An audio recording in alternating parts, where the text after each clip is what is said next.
Good morning and welcome to News Desk here on the Joy News channel, live around the world on myjoyonline.com, also on DSTV channel 421 and GoTV channel 144. Now, coming up in this bulletin, some farmers in the German South municipality of the Bono region are calling on both the government and the Tree Crop Development Authority to peg the benchmark price of cashew at 11 cities to cushion them against hardship. And we tell the effect of your words on mothers of preterm babies in a special feature put together by our colleague Hannah Odame. And later in sports, we'll tell you all you need to know ahead of that World Cup friendly between Ghana and Switzerland. Details and more coming up this hour. Stay tuned. Remember, we are your home of independent, fearless, and credible journalism. My name is Samuel Kojo. Stay with us for details.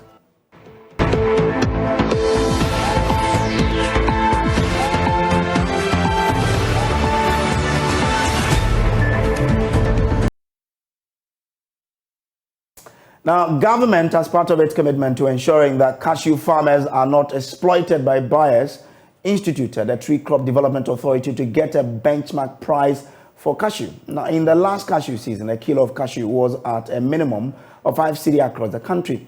For this season, the Tree Crop Development Authority is yet to engage government to determine a new benchmark price for cashew. However, before any announcement is made on the cashew price for the coming season, some farmers in the German South municipality of the Bono region are calling on both the government and the Tree Crop Development Authority to peg the benchmark price of the cashew at 11 cities to cushion them against hardship. Emmanuel Kusi is secretary to the cashew farmers, and he has been speaking to JoyNews.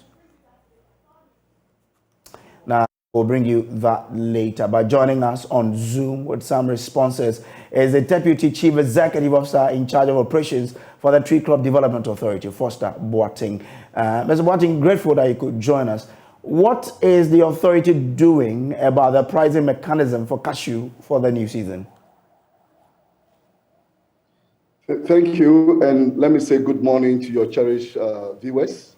Before I answer your question, can you give me a minute to backtrack to educate your viewers about the role of Tree Crop Development Authority? If you can do that in 30 seconds, I'll be good. I will do that.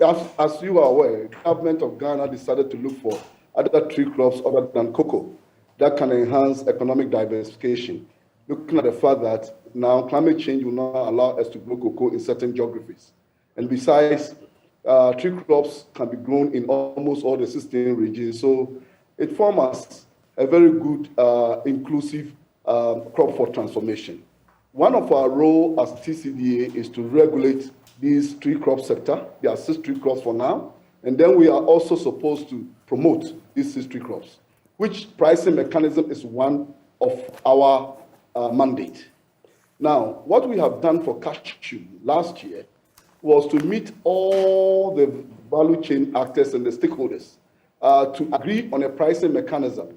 So we developed what we call an algorithm that whenever there's a parameter change, the parameters involves exchange rates, the global market prices, and everything.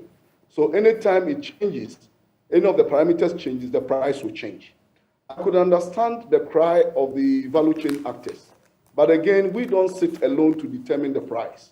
We do together with them. And so there will be a round of consultations with them to go back to the pricing mechanism and look at the parameters that have changed. And then automatically, the algorithm will recalculate itself.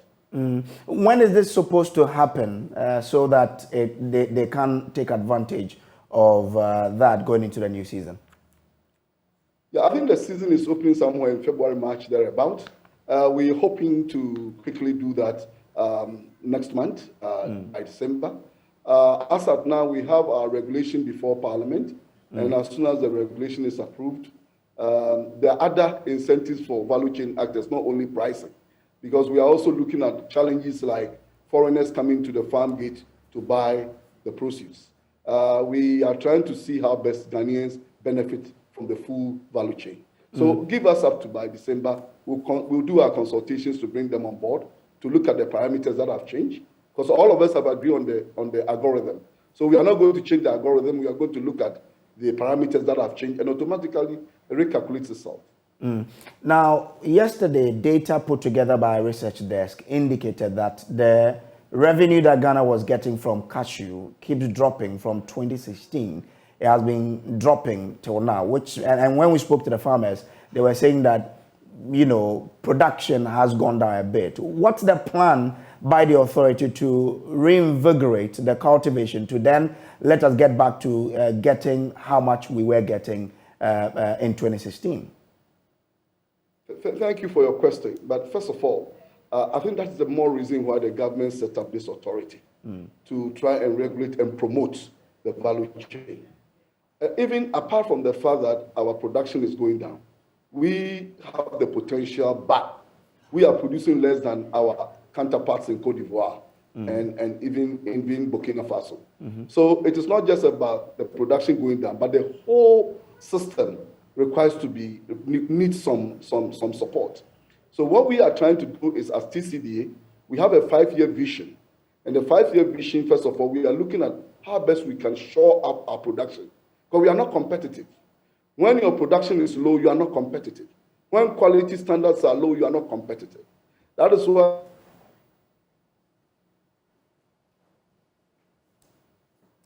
well, I think we've lost him there, but we'll try and reconnect the line so we can conclude. But moving on to other stories.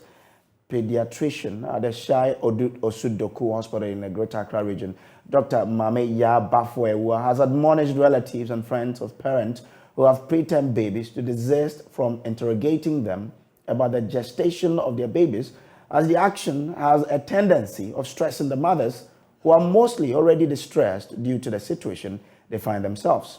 A baby is termed prematured when he or she is born before the end of 37 weeks. Speaking to JoyNews in commemoration of the World Prematurity Day, Dr. Bafwewa also asked pregnant mothers to ensure they adhere to all the precautionary measures expected of them. Hannah Odame visited the facility where she met Dr. Bafwewa and Matilda Mensah, a new mom of a preterm baby, and reports. First-time mother Matilda Mensah was at work, happily rubbing her belly. She was 28 weeks pregnant at that time. Hours after having some time with her baby in the womb, she saw her feet swell, her vision blur, and experienced some stomach ache. As a nurse, doctors in her facility immediately attended to her, but then they had to rush her to a better equipped facility due to her condition. Matilda will get to know upon reaching the hospital that she had to undergo an emergency cesarean session to keep her alive. All what they were saying is, we have to save you, we have to save you. They were not mentioning the baby, so me, I was thinking I'm not going to get the baby. Matilda, however, woke up from a deep sleep to be told she had a baby girl who was alive and receiving treatment at the NICU. In fact, when I met her, I thought she would not survive because she was very tiny, very, very tiny. So I was asking myself, how will she survive through that, by that weight? She was 0.8. Though the daunting task of caring for a preterm has taken a toll on her, Matilda is grateful to have a huge support system, something she wishes for every mother with a preterm baby. To take care of a premature baby is really stressful. Yes, my husband really supported me. Yes, I'm happy he didn't leave me behind. He supported me. This is what pediatrician at the Shai Osudoku Hospital in the Greater Accra region, Dr. Mame Ya Bafwewa, has been advocating for. According to her, supporting families, especially mothers with preemies as they are usually called, goes a long way to boost their morale. When you have a mother in your family or community and then they come with a preterm baby, this is a distressed mother. They need support. So people shouldn't come and have a look at the baby and say, hey, this is a tiny baby. No, because they grow very fast, especially when you keep them in the kangaroo mother care.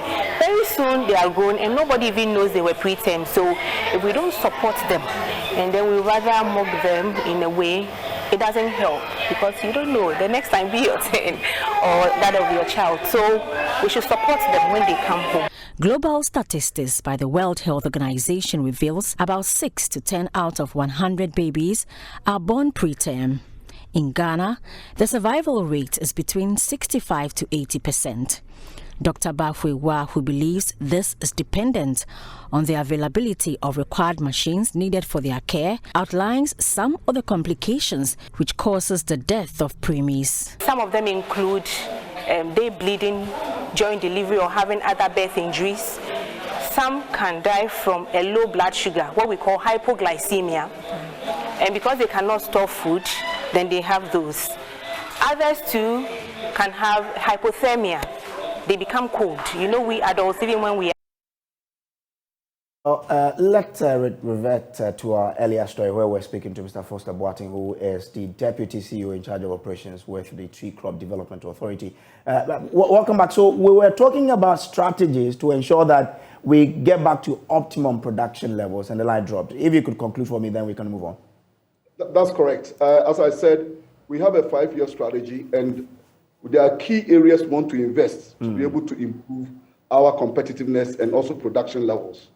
First is to do research and development. How do we support research?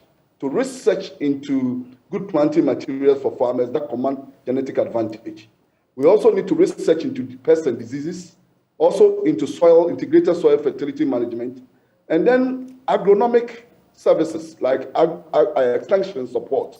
Because for me, for production to go up, you need input, you need good soil, you need agronomic practices. These are the things that will really boost production. We are even going beyond that to also support processing, because we need to add value to create the jobs for our people, not just export raw cashew.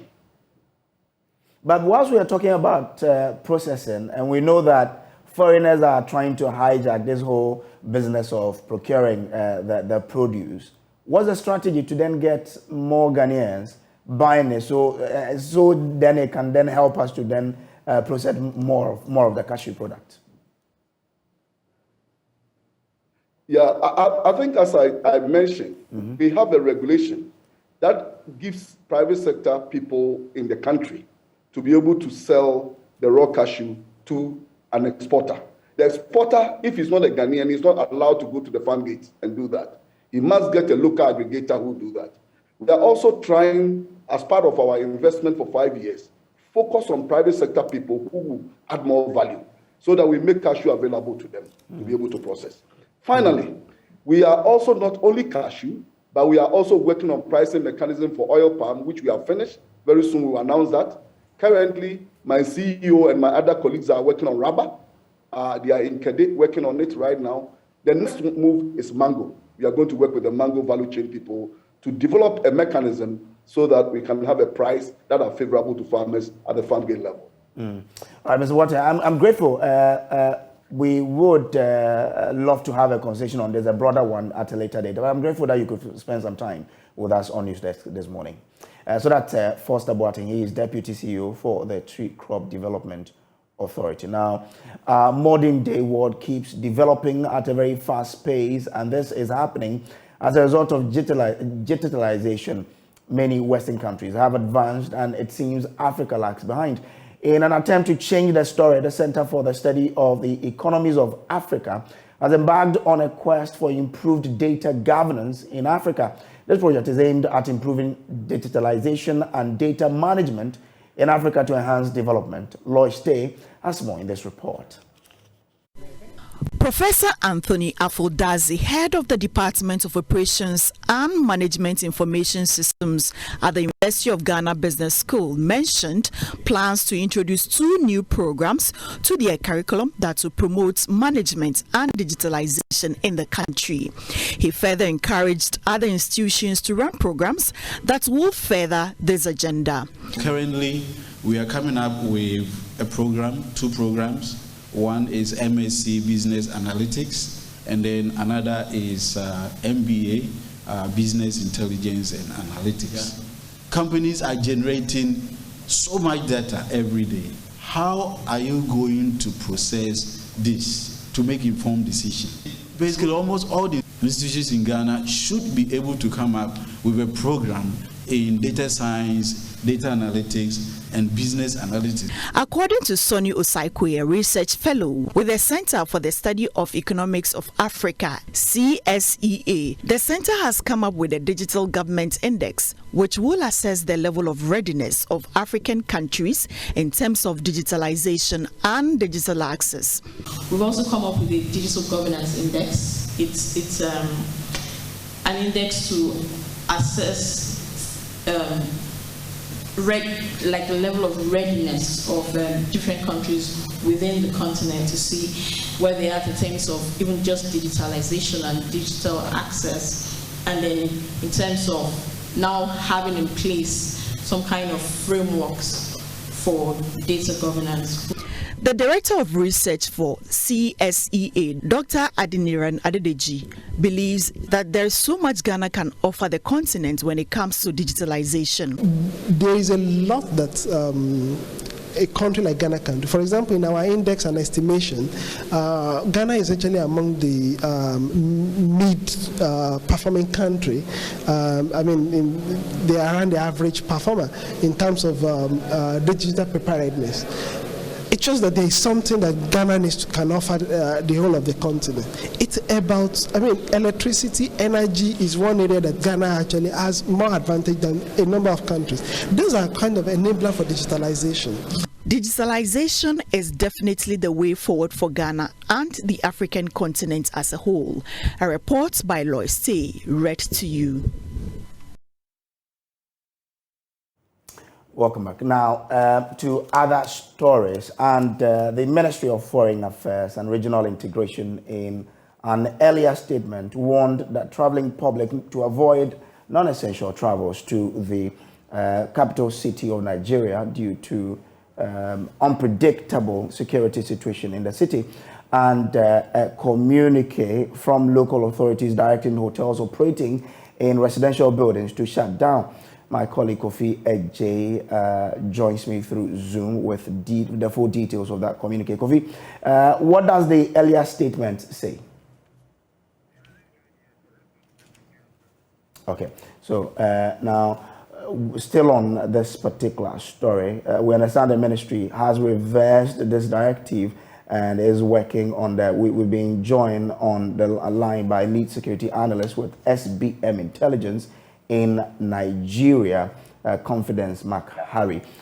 First of all, Confidence, can you confirm such directive was issued to hotels in Nigeria? We can't independently confirm that. This particular directive is coming a few weeks after the US, the UK, and some of the European partners issued a similar directive concerning suspected threats on American interests in Abuja. So for one hand, it could be seen as a knee-jerk reaction to such threats, especially from the diplomatic community that believe that the threat has not gone away. When I woke up this morning, I saw the disclaimer from the Ghana's Foreign Ministry about the earlier advisory issued. The first instinct I had was that the Nigerian government may have talked to the Ghanaian government about the impact of what that thing could have, that such a directive could have, But for now, the question really is, if the Ghanaian Ministry of Foreign Affairs and Regional Integration is denying the release of that communique, the question is, who released the communique in the first place? So that's exactly what we are trying to find out. Well, Mark, let's still stay on it. What do you make of Ghana's decision to advise travelers against traveling to Abuja?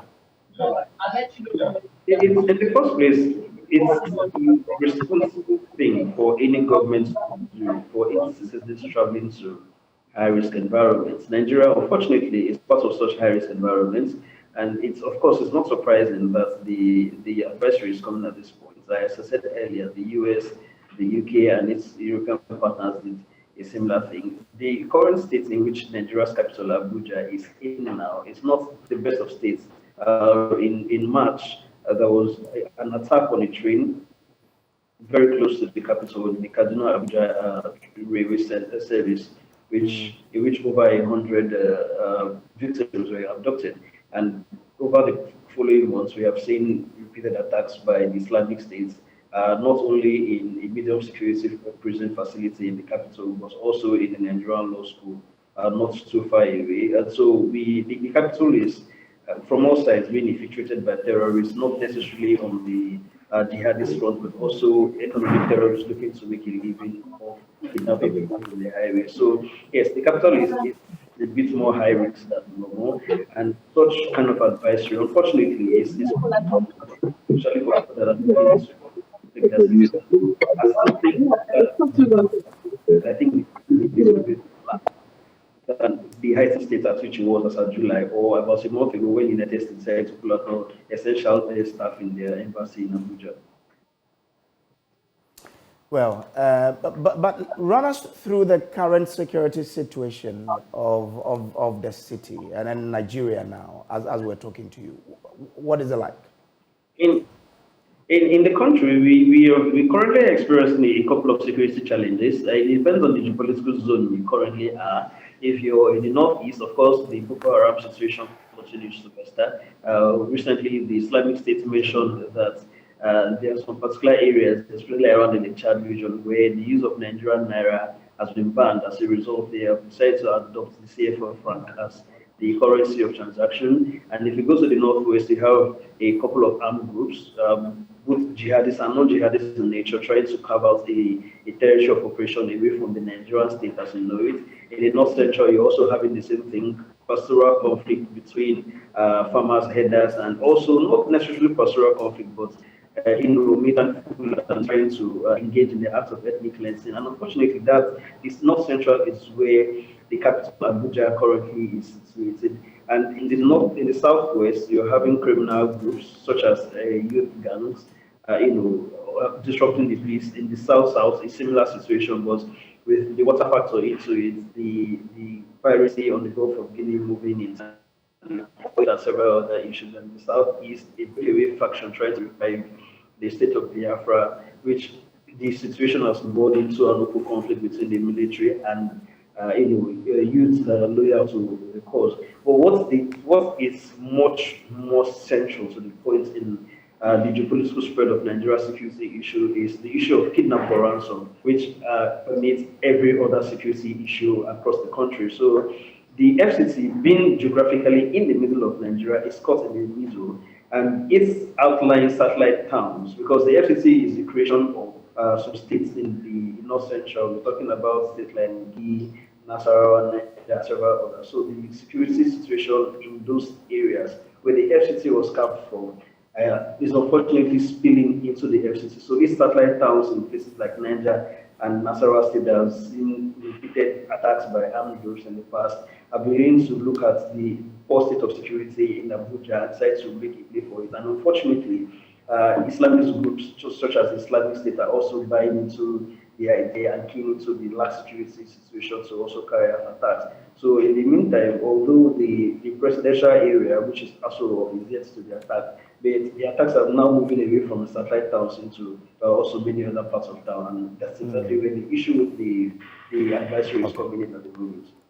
Makari, I'm grateful that you could join us. Confidence Makari is lead security analyst with SBM Intelligence in Nigeria. Now, the Foreign Affairs Ministry made a U-turn on cautionary notice issued to Ghanaians advising against traveling to the capital of Nigeria, Abuja.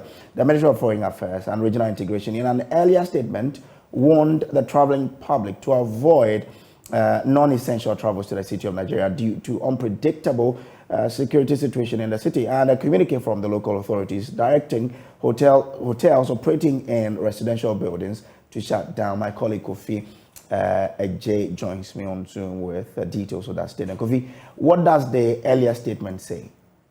So the first statement had the heading Travel Advisory Security Update in Abuja, Nigeria, and it reads, was actually sent on the 16th November 2022. The Ministry of Foreign Affairs and Regional Integration wishes to inform the traveling public about security development in Abuja, Nigeria, and the subsequent directive by local authorities, hotels operating in residential buildings to shut down And according to the public is advised to avoid non-essential travels to Abuja due to the unpredictable security situation in the city and the high danger of terrorism, criminality, intercommunal conflict, and armed attacks and kidnapping. While advising travelers who must travel out of necessity to Abuja to be for precautionary measures, the ministry will continue to monitor the situation and provide updates to the public when the situation improves. So that was the first statement issued by the ministry on 16 November 2022, just yesterday. Okay. Now, we understand that the ministry has reversed this directive. What does it say?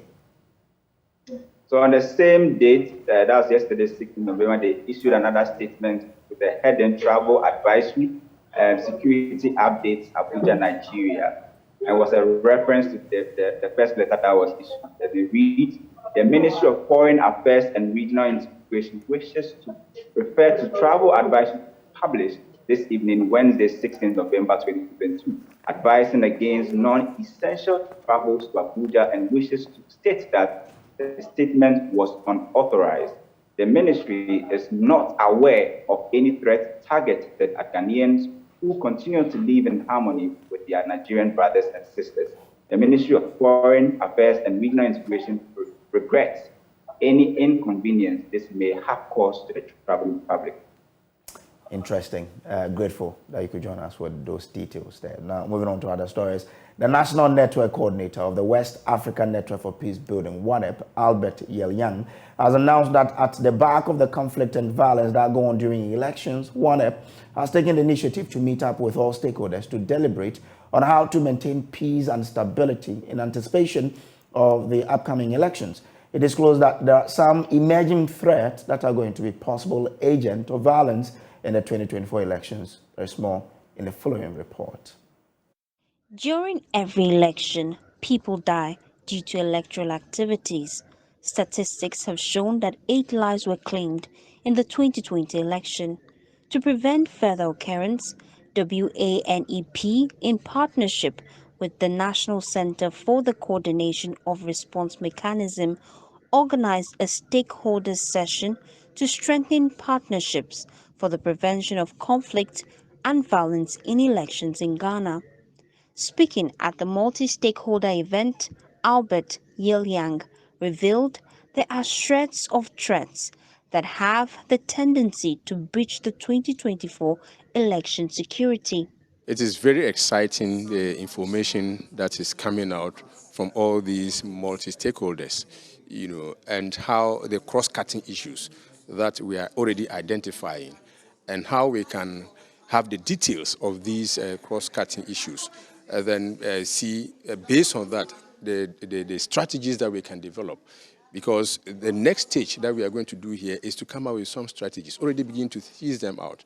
Then as we go behind the scenes, the consultations with other stakeholders, inform stakeholders, and those agencies that have mandates and capacity to also work in this area of elections and security, that we take all that into consideration in the planning so that when we come out with a strategy that is comprehensive enough and addressing the threats that we have identified.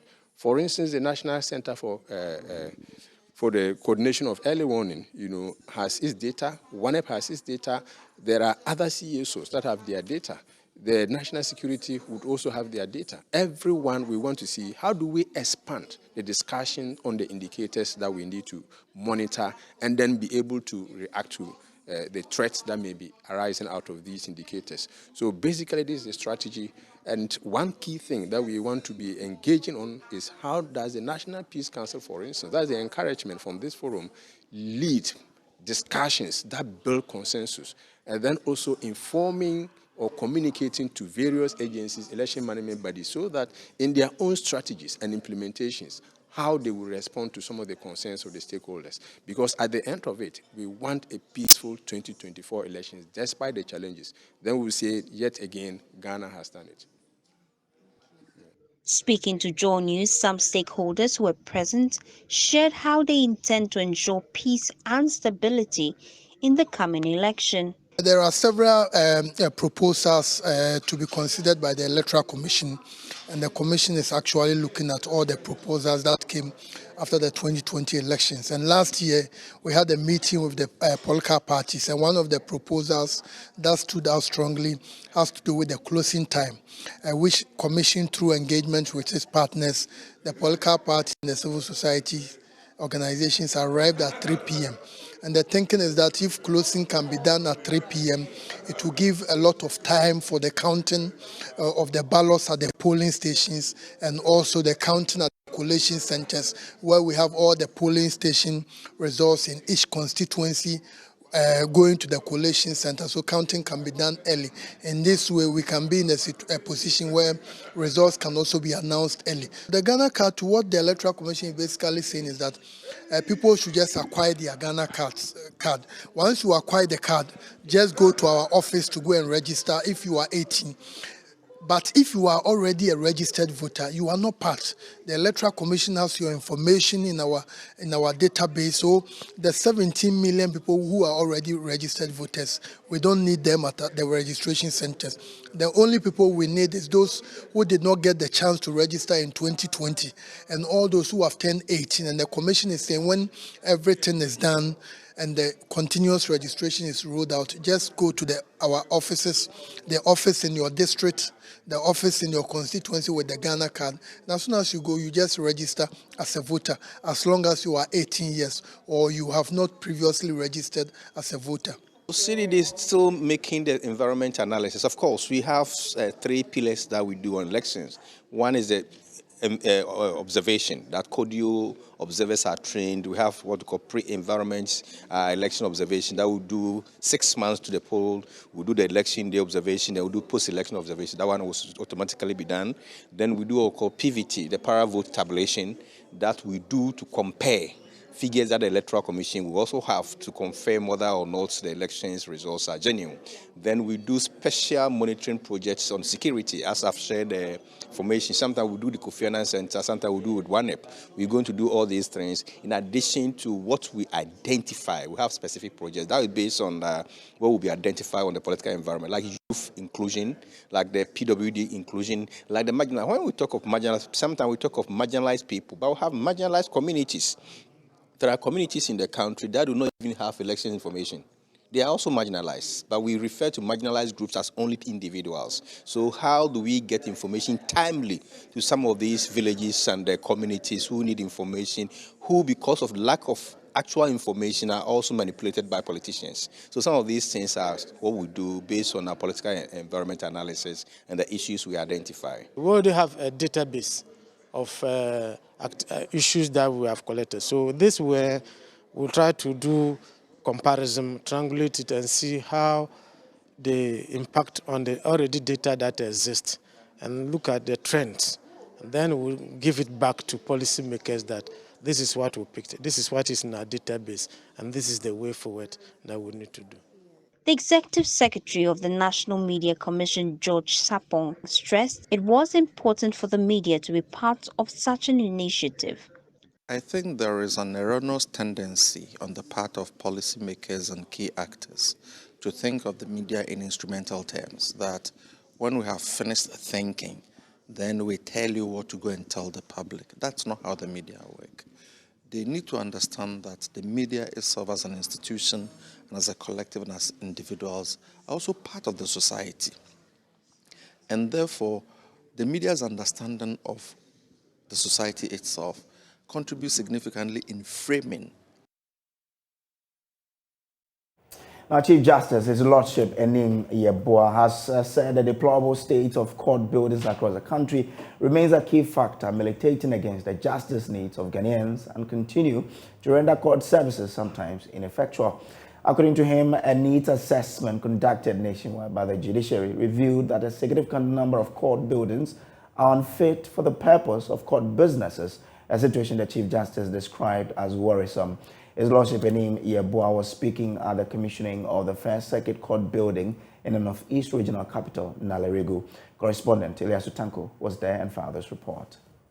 The Chief Justice Enim Yeboah has commissioned a new and the first circuit court building to serve the justice needs of the people in the Northeast region. The facility, situated in the regional capital Nalerugu, is said to have been funded by the government through the Ministry of Local Government, Decentralization and Rural Development in collaboration with the Common Fund Secretariat. The new court building has been fully fitted with boreholes, solar power, generator set and other facilities to enhance the delivery of quality justice. In his address to commission the facility, the Chief Justice bemoaned the state of court buildings across the country, which he said has continued to adversely affect the effective and timely delivery of justice. Over the years, a number of factors have militated against the effective operation of the courts generally and rendered our services to the people of Ghana sometimes ineffectual. Key among these are the deplorable state of our physical infrastructure, from which the justice needs of the people of this beautiful country are served. A needs assessment conducted by the judiciary after a nationwide court inspection by my predecessor in 2018-2019 revealed that quite a sizable number of our infrastructure failed the test that a modern courthouse should be. That is decent and comfortable and provide a working environment conducive to the productivity while reflecting the authority and dignity of not only the judiciary but also the state. The Chief Justice was, however, satisfied with the efforts and commitment by the government to address the challenges. On resumption of office, I was particularly concerned about the environment in which court business was conducted and the safety of the judges, magistrates, staff, lawyers, and the public who patronize our services. Several consultative meetings with the Ministry of Local Government, Decentralization and Rural Development, and the District Assembly's Common Fund Administrator culminated in the bold declaration by the President 2 years ago that government will construct 100 courthouses with bungalows for judges and magistrates across the country. Even though this may have been deemed as over-ambitious, today we have gathered to inaugurate this courthouse, which has been designated as a high court with additional responsibility as a child-friendly, gender-based violence circuit court. On behalf of the Judiciary and the Judicial Service of Ghana, Chief Justice Enim Yeboah thanked the President and all stakeholders, including UNICEF, for their contributions and attention to the challenges, adding that the investment in infrastructure was unprecedented and will be captured in the annals of the Ghanaian judiciary. The new circuit court building also has the jurisdiction to serve the region with child-friendly and gender-based cases. The chief officer of the United Nations Children Fund, UNICEF, said the establishment of the court will improve the quality and accuracy of children's evidence by addressing the challenges they face in seeking justice. His Lordship, the Chief Justice, the establishment of this child-friendly and gender-based violence court will no doubt improve the quality and accuracy of children's evidence by addressing the challenges that children are facing when they come into contact with the justice system and improve their access to justice. Together, let's leave no child behind. Attended by several regional stakeholders, including representatives of the Mamprugu Overlord, the regional minister Yidana Zakari stated that the establishment of the court was long overdue and will facilitate the justice needs of the people of the region. This has been partly due to the challenges of the Ghana Police Service, especially having to go through difficult tasks in facilitating the processes leading to the administration of justice to the people from distant places in the Northeast region.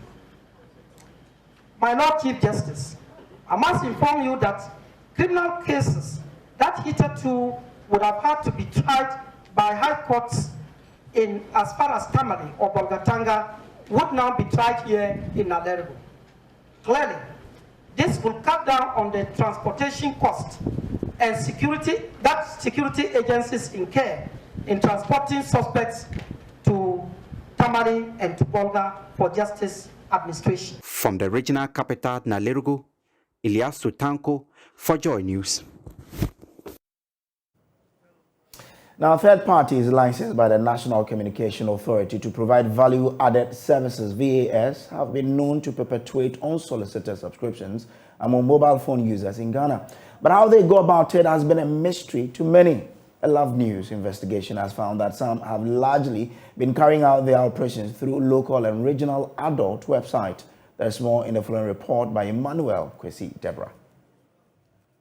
10 months since the expose on unsolicited subscriptions, Love News decided to visit 28 participants in the first survey. Unfortunately, 12 had been experiencing recurrent unsolicited subscriptions.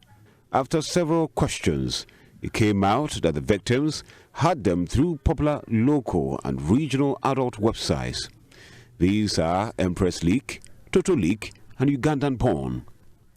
Services like Play Inc. and UGZ, which charge 0.5 and 0.25 cedis every day, were gotten from Empress Leak. Toto Leak and Ugandan Porn are also sites frequented by the victims. 4 victims who confessed visiting these websites had acquired Fun Movie Daily or Bid and Win, which charge 0.25 cedis daily. Love News therefore decided to confirm their statements. We therefore visited these sites and clicked on the videos. We found that a subscription message followed as soon as we clicked on a video. We again found that some prompts can take 2 hours before appearing on the phone. Love News decided to present the situation to a cybersecurity expert at the Kwame Nkrumah University of Science and Technology, Dr. Emmanuel Ahene. After going through these websites, he instantly labeled them as phishing sites. Thus, a website set up to steal your identity, or at least part of it. First, because VAS providers would channel their messages through a messaging gateway at the telecom provider end, it is possible that if the telecom provider does not have security controls that are more intelligent, or if the telecom provider has security controls that have vulnerabilities, then it is possible for a VAS provider who is malicious to exploit these vulnerabilities and get people subscribed, without their consent. Or it is also possible if this telco's provider is working with a VAS provider aggregator. Okay, so that's someone who actually puts all the VAS content providers together and then particularly deal with the telco's provider. Okay, so it's possible that this aggregator vendor could also, if he tends to be malicious, exploit this same vulnerability just for revenue. Okay, so apart from this step, there is the other step where if the telcos are providing good level of security, then the VAS providers would have to, by any means, get people to subscribe to their services. And that is where you find some malicious VAS providers, using all means like getting certain links on certain websites and fooling people to click on malicious links to get subscribed to their services, just like we have demonstrated. Now, if you find yourself subscribed to a VAS that you didn't actually intend to subscribe to, then you have the chance to always unsubscribe. Now, all the telecom providers have given the portal that allows each person to unsubscribe. Okay, so for Vodafone, you can use the *463# to unsubscribe. And then for Airtel Tigo, you can use *100#. You follow the prompt to unsubscribe. And for MTN, you use *175# to unsubscribe. Reporting for JoyNews, Kwesi Deborah. Let's take a quick break. We'll return with latest from business. Stay with us.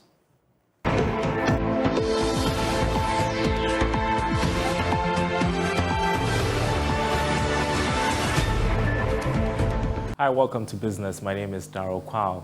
The Ghana National Gas Company is building the capacity of tertiary engineering students through its Gas Challenge, which seeks to bridge the gap between academia and the gas industry. Chairperson of the Gas Challenge Committee, Augustina Osei, believes the petroleum industry will be in capable hands given the hands-on practical exposure of competing schools. She was speaking at the Zone 3 contest of the national competition held in Kumasi. According to Augustina Osei, students of the participating schools in the Gas Challenge are absorbed by the company and its internship program to gain insights and employable skills in the industry. You know, you quickly realize that even those professors and lecturers who are giving oil and gas and engineering related courses, they're not really abreast with the indigenous gas and its operations, and even the company as Ghana Gas. So we felt like we needed to bridge the gap between the academia and the industry. We also believe that there's a need for a capacity building and looking into the future, having young men and women to take over the baton in the very near future. We always give them opportunity for job, national service and internship. The Zone 3 contest of the Gas Challenge saw defending champions University of Mines and Technology compete with contenders from the University of Energy and Natural Resources and the Kumasi Technical University. The condensate team of the University of Mines and Technology cemented their campaign to defend the title after escaping defeat from the methanol and the LNG teams of KSTU and UNER respectively. The two-time champions beat the closest contender, the LNG team, by a 3-point margin, garnering 55 points at the end of the contest. I personally also was, but I trust them. They are very good. So I already knew that we had won. We're just looking for the last question every day. Debutant Kumasi Technical University, despite their loss, pulled an impressive performance as they led the contest by the end of the 4th round. They are promising a better performance next year. Okay, I would say that we are very sorry for disappointing them, but we know that we are going to come out better than this set next time. This year's Gas Challenge is held under the theme Embracing the Future Together, the indispensable role of gas in facilitating socio-economic growth and development. For JoyNews, Emmanuel Kweku reporting. Now, Airtel Tigo Ghana says it will enhance its customer experience through various innovative initiatives and products. According to Head of Brands and Communications, Nancy Asiedu Amrado, the company will continue to champion diversity in its relations with customers and invest more in corporate social responsibility to support Ghanaians. She spoke to Joy Business at the launch and pre-screening of Airtel Tigo Touching Lives Sickle Cell Awareness event. The goal of the initiative is to raise public awareness on sickle cell disease, its impact, and empower persons living with the condition. Speaking to Joy Business, Head of Brands and Communication at Airtel Tigo Ghana explained the need for the partnership with the International Sickle Cell Center. We realize that it's because we've not given it that attention. So if we should give it that attention and educate Ghanaians about the causes of sickle cell and even how to manage it appropriately, then it means that we are going to reduce that mortality rate. So the passion or the essence of coming into contact with the International Sickle Cell Center is to, one, educate Ghanaians about sickle cell, and then see how best we can prevent the disease.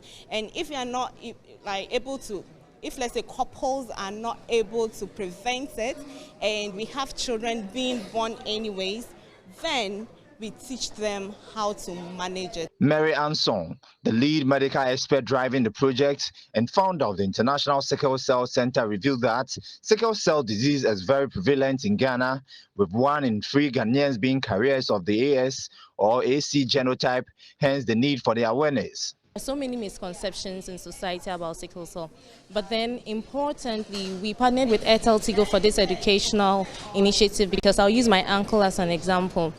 Though he came from a good home that could take care of him, my family wasn't educated on the do's and don'ts on how he could live a full life with sickle cell disease. And this led to an early death at the age of 19 years. But then sickle cell disease is no longer a death sentence, and people think it still is. A survivor shared her experience with Joy Business. The experience has been fun, it's been great and educational. Like, I was a timid person. I really did not like talking about sickle cell, that I'm a sickle cell patient or whatsoever. I don't talk about it, but since I joined ISCC, it's been great. Then they collaborated with Airtel Tigo, and it's been a whole lot of like a different experience altogether. The partnership has been designed to bring together medical experts, people living with SCD, relatives, caregivers, policymakers, advocates to tackle SCD and prevent social stigmatization through education. And that's all for this segment. We will be right back.